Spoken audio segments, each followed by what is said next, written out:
Adultery, Emasculation, and Roman Identity in Horace's Satires. Horace's protestations against adultery in the Satires are usually interpreted as superficial, based not on the morality of the act, but on the effort that must be exerted to commit adultery. For instance, in Satire 1-2, scholars either argue that he is recommending whatever is easiest in a given situation, or that he is recommending a, quote, golden mean between the married Roman woman and the prostitute, which would be a freed woman and/or a courtesan. It should be noted that in recent years, however, the latter interpretation has been dismissed as a red herring in the poem.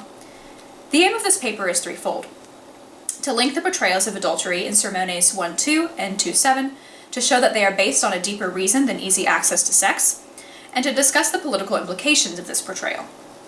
Horace argues in the Satires against adultery not only because it is difficult, but also because the pursuit of a married woman emasculates the Roman man, both metaphorically and in some cases literally.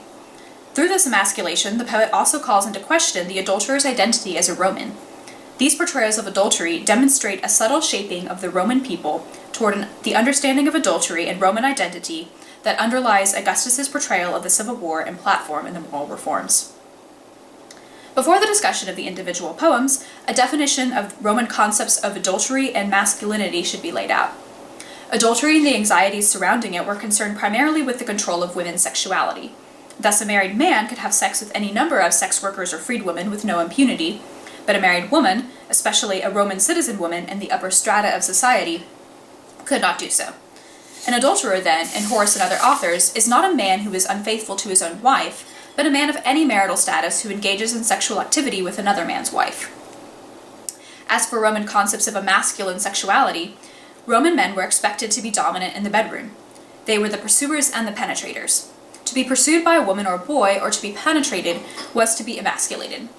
As Craig Williams writes of this understanding of sexuality, quote, "This can justly be called the prime directive of masculine sexual behavior for Romans, and it has obvious relationships to hierarchical social structures.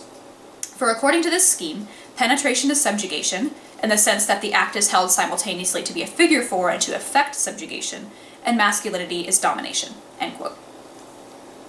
One of the clearest examples of Horace's arguments against adultery in Satire 1-2 is the epic catalogue of the consequences of adultery in lines 41 to 46, handout 1. In line 44, slaves perminxerunt an adulterer. This verb can mean one of two things, either to urinate on or to anally rape. In his Latin sexual vocabulary, Adams points out that urination is often crudely conflated with ejaculation.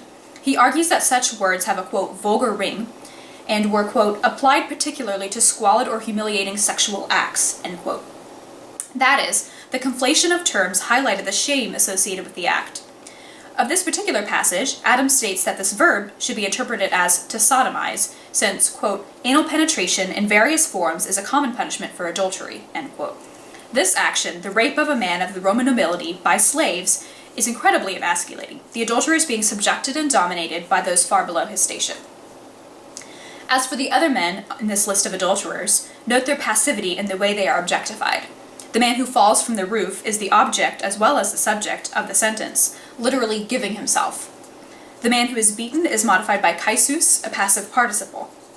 Another gives money for his body, buying himself like an object. The final man is almost too obvious an example to mention, an adulterer who is literally emasculated for his crimes. As Amy Richland writes of this section, quote, "And having intercourse with another man's wife, the lover runs the risk of being treated as a woman himself," end quote. Horace subtly develops and reinforces this idea of emasculation throughout the rest of the poem. He discusses the affair of Willius with Fausta, Sulla's daughter, and the passage in handout 2. Here Willius is, quite literally, the passive partner. He is the one being deceived, by a woman no less, while his rival, Longarinus, is described in the active voice. This is highlighted by the fact that he is being attacked, again modified by perfect passive participles. Roman men should be the ones attacking, not the ones being beaten. Note also the description of his rival as Longarinus. This pun from the Latin longus, doubtless a subtle joke about the length of one's manhood, also somewhat emasculates Willius. In the lines immediately following, handout 3, the poet outlines precisely what he thinks of the masculinity of an adulterer. Here, the adulterer's penis is imagined to come to life and chastise him for his behavior. It is confused about his motivations, asking, "Quid vis tibi?" and whether it has ever demanded a well-born woman while aroused. While this is certainly in keeping with Horace's carefully maintained, carefree attitude toward women in this satire, it also has more serious implications. An adulterer's actions alienate him from his own phallus, the symbol of his masculinity. This contrasts sharply with the metonymy in this line. The woman's identity is subsumed into and reduced to her genitalia, emphasizing the separation between the adulterer and his genitalia. His behavior is so antithetical to his gender that his own masculine body becomes something separate from the man himself. Consider also 96 to 100, handout 4. Here, Horace describes the enterprise of reaching a married woman in military terms, such as wallo circumdata, but the obstacles are actually ridiculous things, such as hairdressers and sycophants, hardly worthy opponents of a Roman man. The adulterous lover gives up a manly battle to fight laughable enemies. This contrast between manly activities and the emasculating nature of adultery is drawn even more sharply with the hunting simile in handout 5.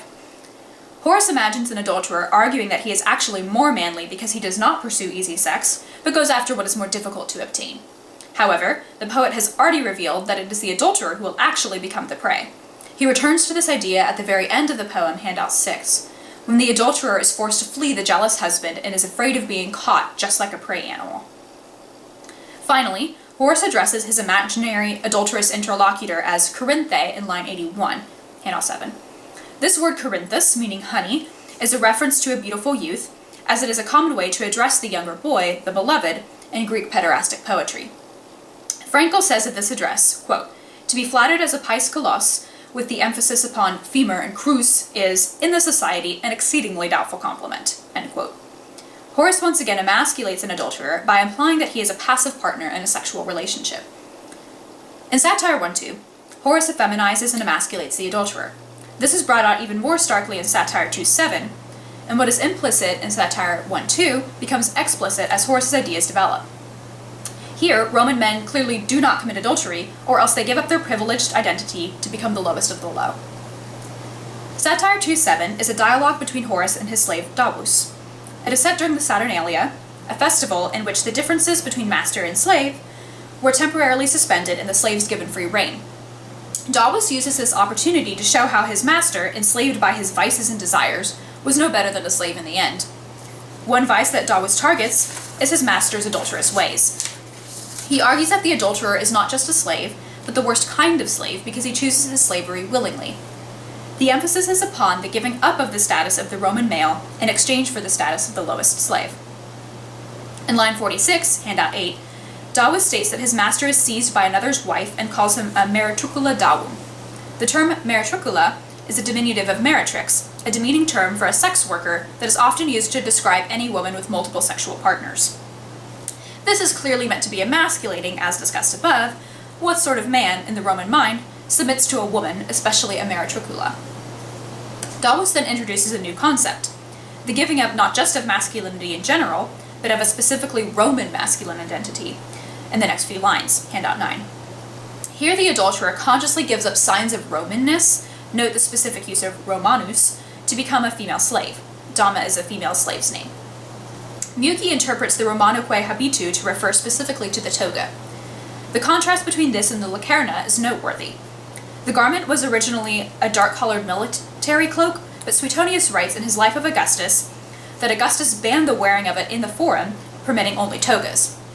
Presumably, Augustus thought the toga was a distinctive sign of Romanness that should always be displayed. This event had certainly not occurred at this point, but it makes clear the cultural contrast between a lacerna and a toga. Also note the mention of perfume. Perfume was commonly considered womanly and or Eastern. It certainly was not considered suitable for the Roman man. We see here the blunt statement that was implied in Satire 1-2. The adulterer is no longer a Roman man. The idea of the adulterer as a slave is hammered home in lines 65 to 70, handout 10. Here, the adulterer willingly, prudens, goes under the forca. The forca, literally fork, was a fork-shaped object placed around slaves' necks as punishment. Davus describes his master as a totiens slave, an adverb telling us that this is happening over and over again, emphasized further by the double use of iterum in one line. Moreover, these things are taken up in exchange for those things important to Roman men, fama and corpus. Compare the adulterer from 1-2 who has to give money in exchange for his body.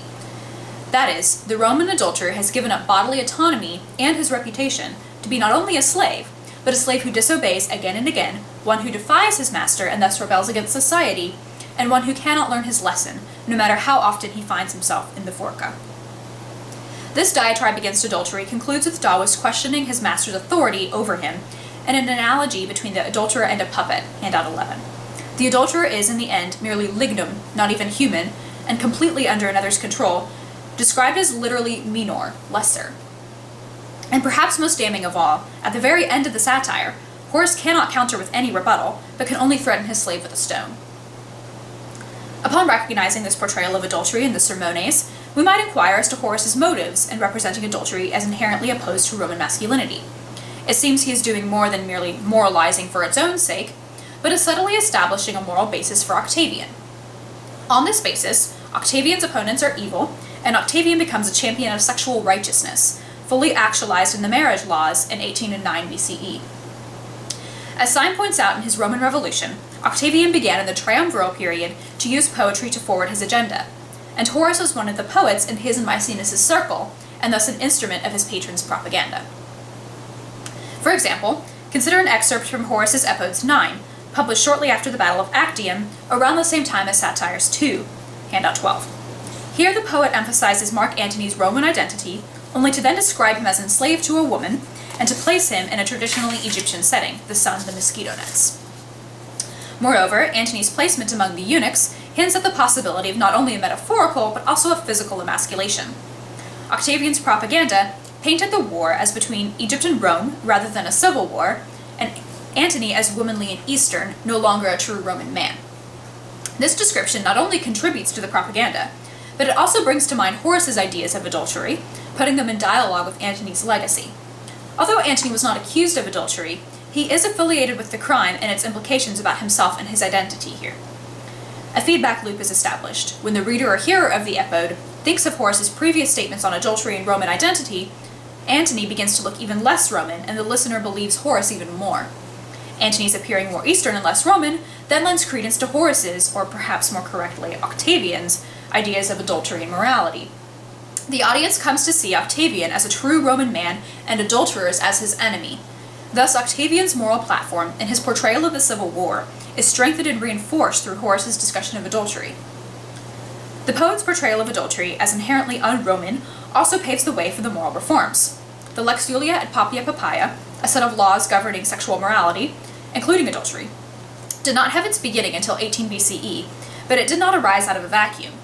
As Syme points out, there was opposition to such measures immediately after Actium, as many in the upper classes were insulted by the implication that they needed laws to govern their morality. But, quote, reform was in the air, end quote. He argues that Augustus tried to begin legal moral reforms as early as 28 BCE. Whether or not one agrees with Syme's argument, there is evidence that Augustus was contemplating the reforms early on.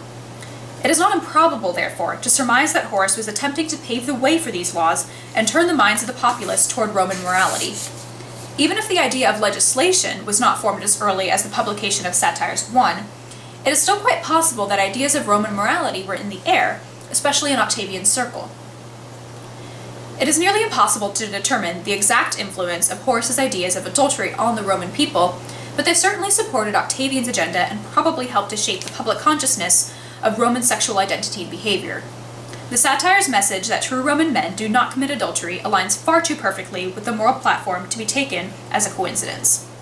Moreover, its development of this message as Octavian gained political power in the 30s BCE exhibits the evolution of thought within his circle and the gradual inculcation of the Roman populace. Thank you.